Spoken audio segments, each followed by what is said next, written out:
Welcome to the Rock Fight, where we speak our truth, slay sacred cows, and sometimes agree to disagree. This is an outdoor podcast that aims for the head. I'm Colin True. It's Monday, and you lucky sons of bitches get to spend a few minutes with producer Dave and me as we talk about EMS versus REI, the acquisition of Backcountry.com, and dogs. But before we get to that, we got a few housekeeping items. Please follow and rate The Rock Fight wherever you're listening on any podcast app. Like, leave us that 5-star rating. Click that follow button. Follow, click the follow. I'm going to write a little, limerick about that so that you'll remember it and then you'll do it. It'll be awesome. If you like The Rock Fight, you'll definitely like Gear and Beer. That's our other podcast on the Rock Fight Podcast Network. Please check out that show. You can find it wherever you're listening to this podcast. And, all right, let's start the show.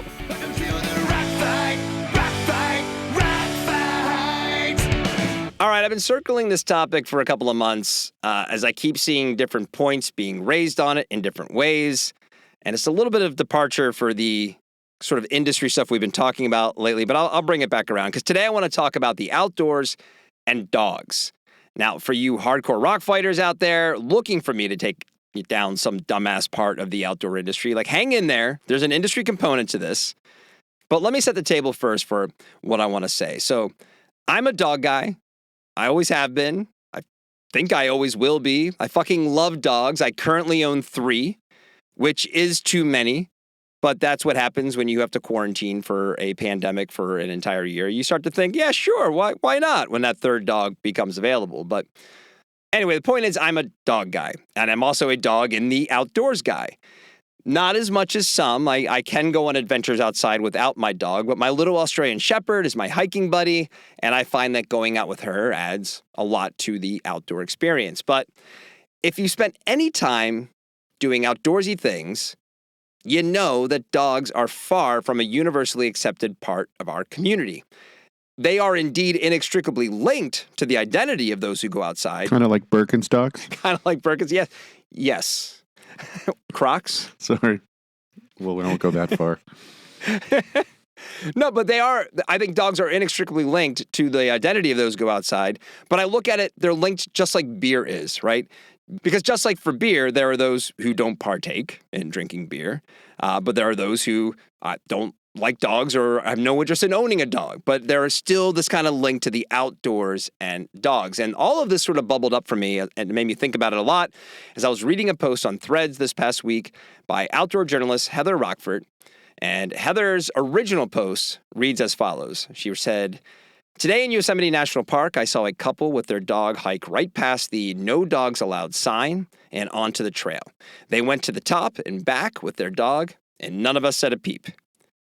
Then she questions, is that the bystander effect? Is it our responsibility to police others? I've been mulling this over since we got back. And clearly this is a hot button topic, like I've been kind of alluding to, because as of this morning when I'm recording this, Heather has received 617 responses to this post. And as you would expect, they run the gamut of that played all of the social media hits. There were immediate defenses of the dog being in a place it wasn't supposed to be. There was condemnation of the people for ignoring the rules. There was outright hostility towards Heather for even posing the question, hostility for the dog owners for breaking the rules, and even others for daring to go against a pro-dog point of view. There was criticism of the rules that exist in national parks when it comes to dogs. And then there were those who immediately somehow connected this simple question about dogs on trails to the environment. So, in short, it was a typical thread on social media. It's not hard to find topics where people weigh in like they did here. And for outdoorsy folks, any etiquette conversation will also garner responses like this. But there's an emotional component when it comes to dogs in the outdoors. Then if you say maybe we're talking about a mountain biker who doesn't understand who has right of way on the hill, and it's always the hikers and the horses. Say it with me now, everybody. It's the hikers and horses who have the right of way. But there's that emotional component with dogs versus something like that. Because look, dogs are part of our families. I mean, it's now common to refer to dogs as fur babies, which is something I fucking hate, by the way. The only real fur baby I can think of in history was Damien in The Omen. And that dude was the Antichrist. So maybe we all just settle down with the whole, this animal's my child bullshit. Your animal is not your child. Sorry, this is a major pet peeve of mine. Hey, the point is, We're very attached to our pets. And much like with any family member, rational thought will often go out the window when it comes to the types of encounters we may have when out with said family members on the trail. And similarly, there are those who are not dog people. Producer Dave, who's sitting right here with me, is a cat guy. Now, I can go off on a tangent for his misplaced quadrupedal allegiances. Hey, Colin. But because I know how fraught those types of conversations can be, I'm not going there, Dave. Okay, I'm sorry. But you know what one sign I have never seen on a trail? Yeah, no cats allowed. No cats? That's right. That's right. That's right. You know why? Because cats don't put up with that shit. All right. Well, Your dog's off a leash. That cat's going to solve the problem. All right. They accepted their place as a subpar pet. It's fine. They understand. Apex predator subpar pet. You know what happens to that dog that's off the leash when a large cat is around? That dog disappears. No one sees the dog again. Apex predator subpar pet is an amazing T-shirt. That's right. That's little right. like black silhouette of a cat behind it or something like that. That's exactly right. That's exactly right. That might be the most Gen X T-shirt. Who are you referring to in this situation? The answer is yes. Yes. Anyway, guys, it might sound like I'm kidding around, but let me give you some other examples of the dogs in the outdoors. No, I'm not kidding around. Back, a 20-pound cat would take out most dogs on the spectrum. Oh, I'm not going to deny that whatsoever. A few months back, someone I'm connected to on LinkedIn posted, and it just cracked me up because they posted this on LinkedIn, the business platform, about how they took their dog to go climbing at a local crag, and when their dog started whining, when this person was off the deck and actually climbing, someone at a different climbing party asked them to tell their dog to, quote, shut the fuck up. And the takeaway that this person had from this encounter wasn't, maybe I should have taken my dog to a more private place as not to disturb other climbers. It was, how could others be so mean to my sweet dog? And another example, this week before the 4th of July, just this past summer, Outside published a story calling for the banning of fireworks. We talked about it here on the Rock Fight. But in that article, part of the reason why they wanted to ban fireworks, it was because of the impact loud noises can have on dogs. And the comments were littered with people who cannot understand why some folks would even want to set off fireworks when it could possibly disturb their pets. And in both of these examples, you find people who are so blinded by their relationship with their dogs, they can't even see why someone would not want a whining dog disrupting their otherwise pleasant afternoon climbing, or that maybe someone wasn't considering the dog that they maybe doesn't even know exists. They don't even know exists in the house like 6 doors down from theirs when they made that knee-jerk decision to buy some fireworks during 4th of July weekend. And lastly, I'd like some stick taps for myself for the fact that I'm going to leave the insane amount of service dogs that we are now seeing in airports and on planes out of this conversation entirely. I'm going to give myself a little pat on the back for that one. Most of this sounds fairly petty on the surface, but like I said back at the beginning, dogs are a built-in part of the outdoor marketing machine. Put together any sort of brand or ad campaign in the outdoor space, and dogs are almost like mandated to be included. They're sort of part of the outdoor uniform. If a hiker was the subject of a nature documentary, the narrator would be like, here we see the common trail walker of the high alpine. In addition to their overly expensive kit and unnecessarily technical clothing, this species can also be identified by their walking companion, a blue heeler named Coda. But Coda is rarely seen because the trail walker doesn't understand leash etiquette, so their companion is typically found accosting other dogs on the trail and trying to steal snacks at the summit. Dogs mean money to the outdoor industry, both in the branding and image of our industry, but also in the stuff that we make. Take Roughwear, for example, a brand out of Bend, Oregon, who makes outdoor dog accessories, specifically outdoor dog accessories. And they bring in somewhere between $20 and $50 million in revenue each year. They're a privately held company, so that range is kind of all you'll find on the internet if you go digging. So dogs aren't just a thing that happen to outdoors inclined individuals. They're also promoted as part of our lifestyle. So where does all this lead us? To the place that, contrary to what our industry and community wants us all to think, the simple truth is that we need to recognize not everyone likes your dog or wants to like any dog. And really, this is the perfect storm / intersection of our industry and community. It's tough to get mad at someone for buying a new pack or jacket, and if you see that person out on the trail, you walk right by them, you don't even notice. But supporting dogs on the trail comes with automatic blowback from a chunk of underrepresented outdoor enthusiasts.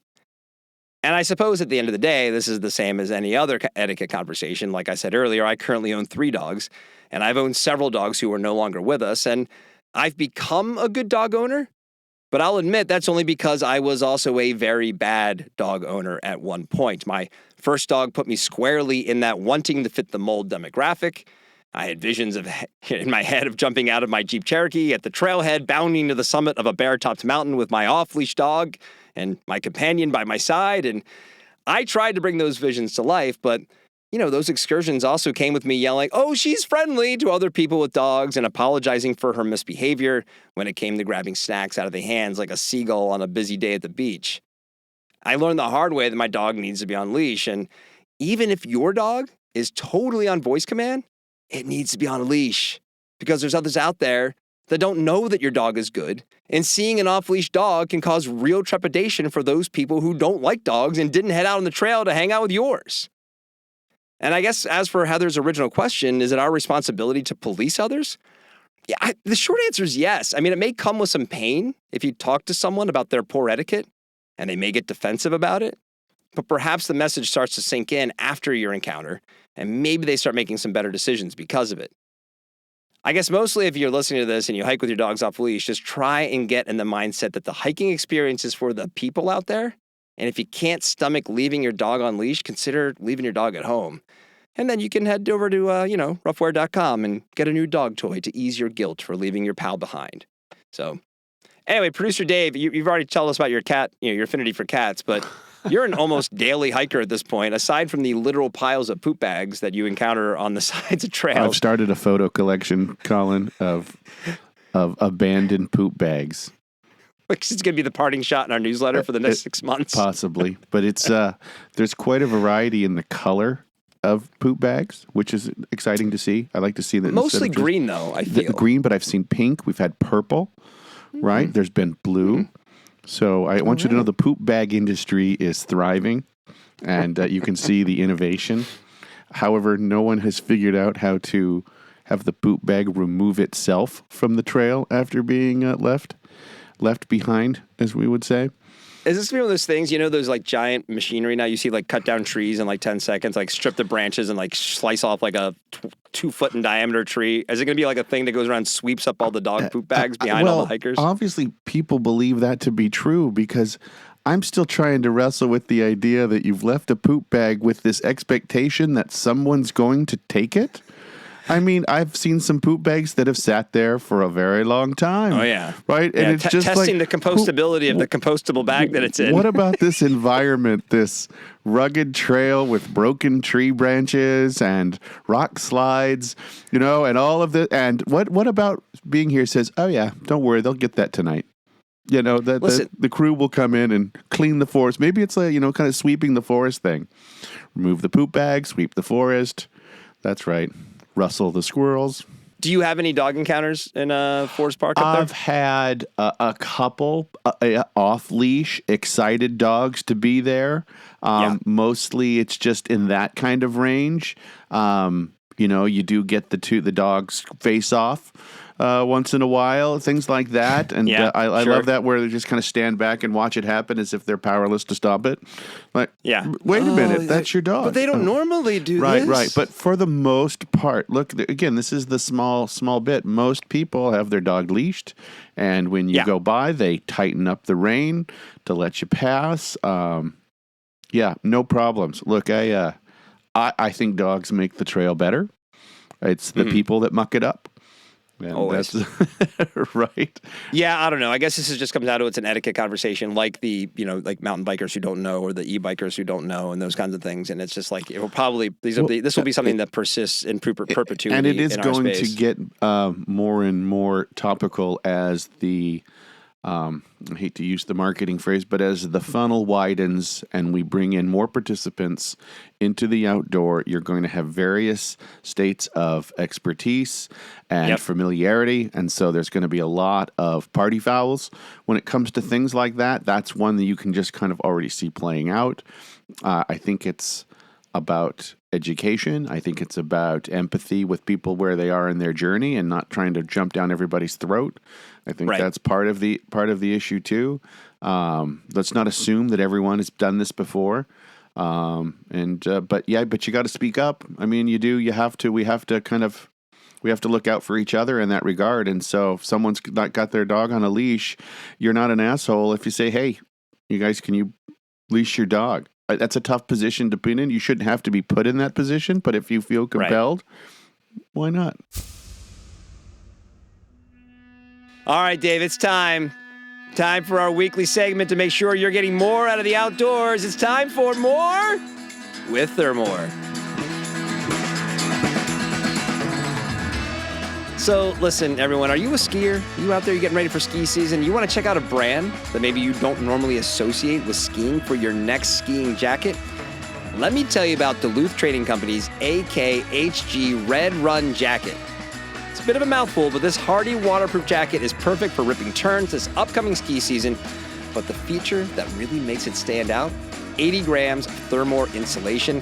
Classic Thermore insulation is easy to care for. You can throw it right in the wash and it won't clump up, and it will work to keep you warm, but not let you overheat. And right now, Duluth is running a sale on this garment on their website, so if you're looking for the perfect blend of hipster cool, functional style, and insulation that you can only get from the original Italian-made ingredient brand, check out the AKHG from Duluth Trading. Because whether it's making amazing new garments or staying warm and safe out on the hill this winter, you can do more with Thermore.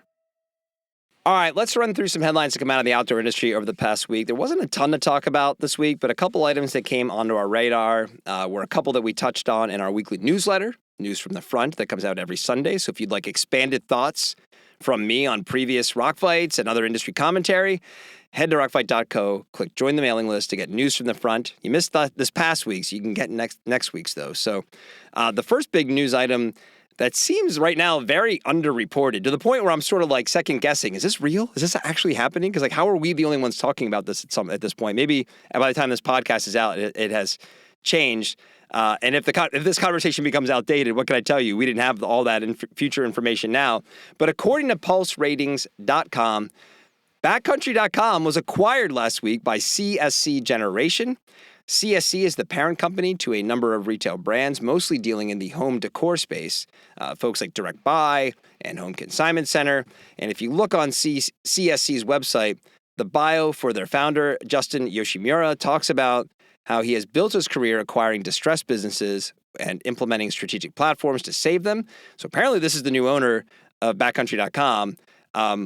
When looking at the other brands in the CSC portfolio, my gut reaction was that this was maybe similar to the Newell Rubbermaid's acquisition of Marmot, which I don't know if we can say has been a overwhelming success. But at least on the surface, in judging things based on the background of CSC's founder, perhaps this is the leadership that Backcountry has needed. I do like the idea of this is what they do. They bring people on and they look at the way retailers on, and they look at the strategic platforms that will work to really help these guys out. Because there was a time when Backcountry was like it. They were the cool brand and retailer. We all wanted a goat sticker on our car. And then for whatever reason, that has dropped off over the past decade to the point where I don't even consider them anymore when I want to buy outdoor products. I kind of feel like Evo has sort of taken that spot. There's REI as the big stalwart, and now Evo is the cool upstart that we all kind of want to shop at. The big differentiation at Backcountry for me was always their gearheads, the folks on the phone, because they really made it like an interesting place to call. You could call up and talk to someone, and they really knew their stuff, and you could have a conversation on the phone about the gear you were looking to buy. So I'm not sure if that's where CSC is going to invest their time going forward, but I don't know, Dave, any sort of thoughts on the confirmed acquisition of Backcountry.com?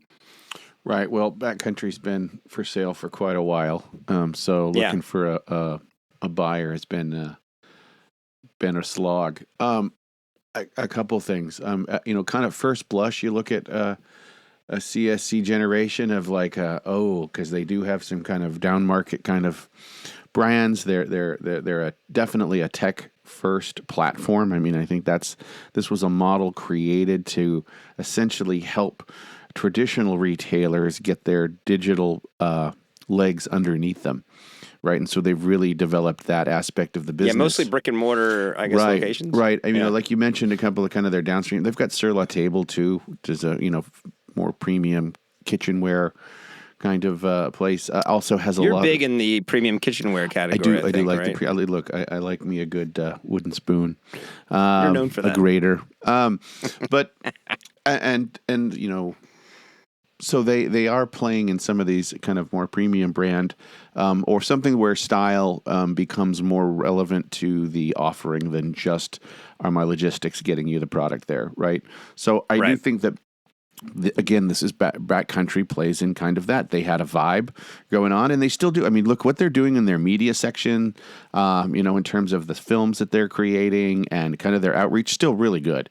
And they're still solid at their storytelling for the most part.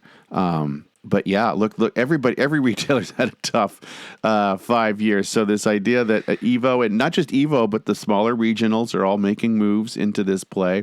Everybody's gotten their act together somewhat in e-com, where when they started, they were the first to truly embrace the platform from an outdoor retail perspective. Right. Yeah, but talk about having just like the ball and like a fumbling on like the 1 yard line, right? I mean, like they had it. They were like the next thing. It was like REI and Backcountry, like, you said in the same sentence. I mean, who talks about Backcountry anymore? Like, and they also, and this is why maybe this is a good owner for them. They seemingly failed in their initiative to open brick and mortar stores. They last fall made the news, or was it earlier this spring? This made the news of we're going to sell our in-house line to specialty retailers, which I'm guaranteeing you that if you're going to find that anywhere that's not at a Backcountry location, it's going to be Sierra, right? So it's definitely how many episodes in a row is that where we've mentioned Sierra? Right. Though I have to say the branding potential of the Sierra Backcountry is pretty good. Oh my God. Well, just say the Sierra Backcountry. That's right. Amazing. There we go. Amazing. There we go. No, but it's just like, wow. Like, so, that's kind of what I mean. Maybe this is kind of like, hey, listen, we know how to do retail and we're your owner now. So just let us guide you to the promised land, right? Well, they're going to be way more focused on logistics and that back end efficiency. And I don't know any e-retailer or any retailer that couldn't benefit from that. Right. Again, these folks are way outside of the industry. We got a little tech bro thing going on here.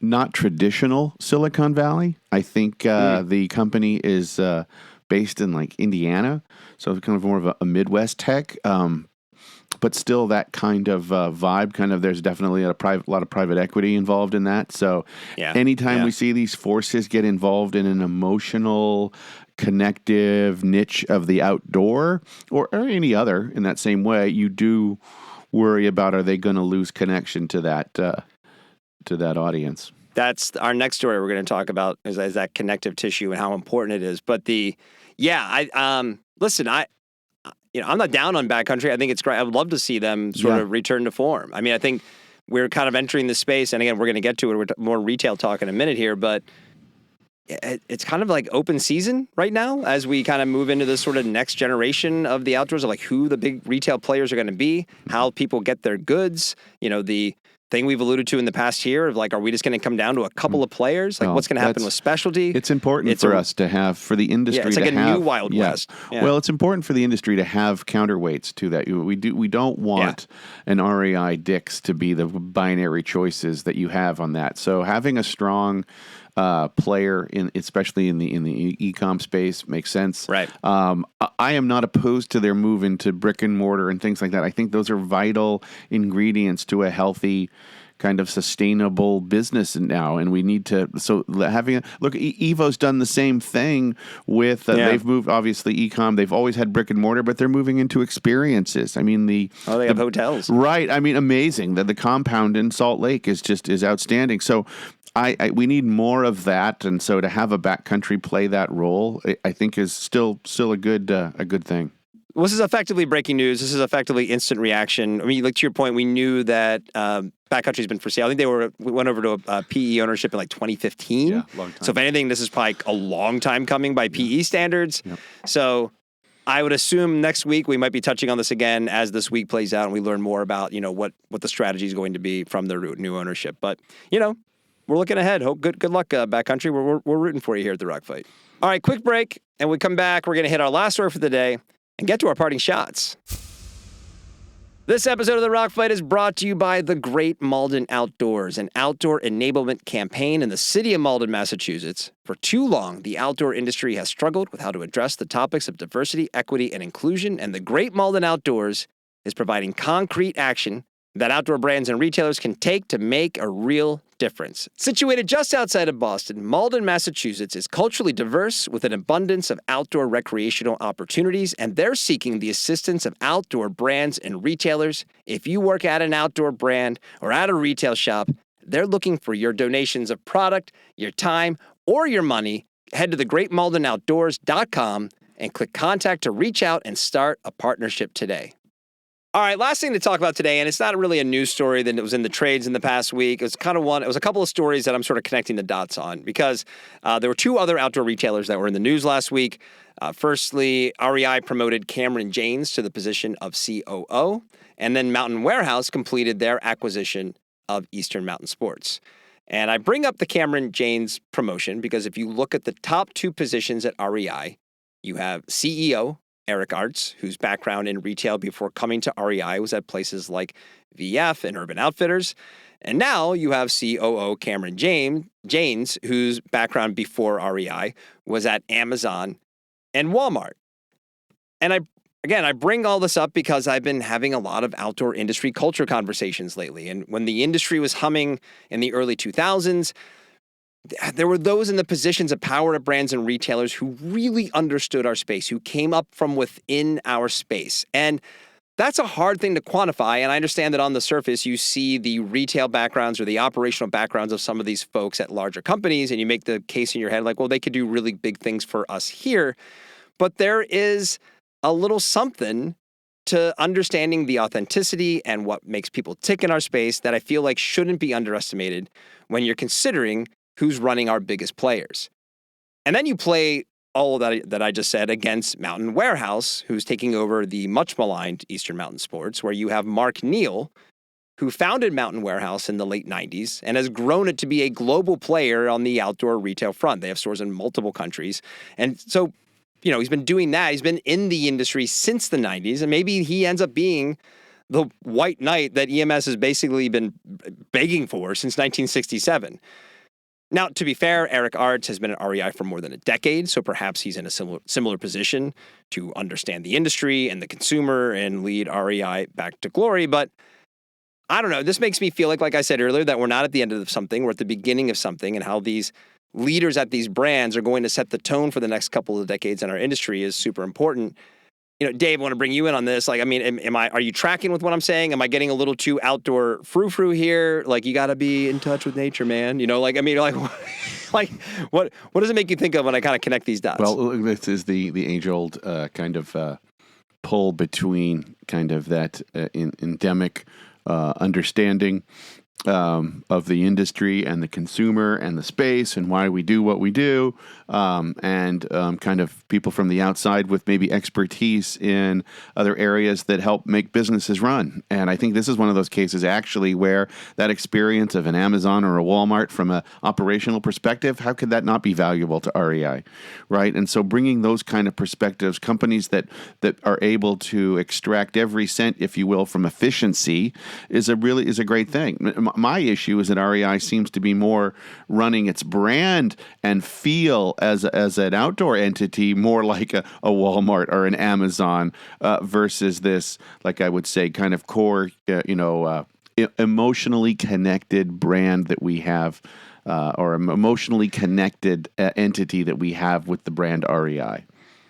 Well, funny you should mention that. I didn't speak about her in my little rant there, but Vivian Long is the current chief marketing officer at REI. And according to LinkedIn, her background are at brands like places like Procter & Gamble, Microsoft, Clorox, and Starbucks. Well, there we go. Oh, and by the way, I don't know if there's been anything in the press about this, but it seems even more confusing because then also on LinkedIn, there is listed an interim chief marketing officer, a gentleman named Pardis Gurbani. I hope I'm saying your name correctly, who it says they've been in the interim chief marketing officer position since this past January. Vivian is still listed as being the chief marketing officer. Maybe she is no longer there and just hasn't updated her LinkedIn page. I don't know. It does seem to play into the chaos that is REI these days. And why, you know what? I'm putting my money on the rebound of Eastern Mountain Sports. Wow. I'm putting my money there. That's some big news there. Well, the thing about this guy, Pardis, though, I will say, is he has been at REI for nearly 20 years. So maybe he proves my point. A little industry background, a little love of the outdoors goes a long way when you're trying to figure out what to do with some of these brands. Right. All right, it's time for our parting shot, part of the show where every week Dave and I, or Justin and I, whoever's here, we talk about something. Can be outdoor related, doesn't have to be. We want to take a shot at something out there, kind of get something off our chest. Dave, you're up. What do you got for your parting shot? My parting shot is once again trying to pass knowledge. A book called American Canopy, Trees, Forests, and the Making of a Nation by Eric Rudko. This is a telling of American history through the lens of trees and how trees actually have played significant roles in the development of this country from the very beginning, the colonial times, to all the way to today, and kind of takes these different periods and shows how trees, forestry as a concept became, how the Interior Department was developed in the national parks, all of this idea, but from the very, the trees are almost pushed the first pilgrims back because they didn't have the tools to even cut through the massive hardwoods and the diameter, and they didn't bring oxen with them, and so being able to farm almost pushed them off of the continent. And there's stories like that move all the way through American history, and it's just a very fascinating take, and so I really, really recommend it. American Canopy.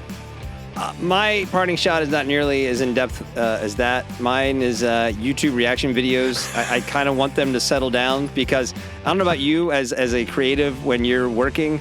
I tend to write a little, do something, and then I take a break, and usually I like tool around the internet and kind of let my mind reset. And so then I'll let me see what's on YouTube. And then it's like, here's so-and-so's instant reaction to watching Lord of the Rings for the first time. I'm like, all right, fuck, now I got to at least go to all the heavy-hitting spots of the Fellowship of the Ring and watch their reaction. Oh, it's The Sixth Sense. All right, well, I got to go to the end and see how they react to the end of The Sixth Sense. What happens? And before you know it, I've burned 25 minutes, and what was supposed to be a nice little 5-minute distraction turned into shit. I just burned half an hour looking at internet reactors on YouTube. So. Well, I guess that means that I should probably not tell you about my newest creative endeavor, which is reaction videos to books. So American Canopy will be my reaction video when you get to one of those. I just published 24 hours of just me reading a book. That's right. Right. Oh, that's very interesting. That's right. The works of Nathaniel Hawthorne. I'll be going through and having reaction videos. That'd be amazing. I'm sure, you know what? I bet if you go looking, there are probably reaction videos to people reading books. Right. I guarantee you they exist. Right? To the Scarlet There's Letter. Reaction videos to everything now. They and they made always her play. wear what? Oh my gosh. You got to read it to find out, That's guys. amazing. I so want to do that. Okay.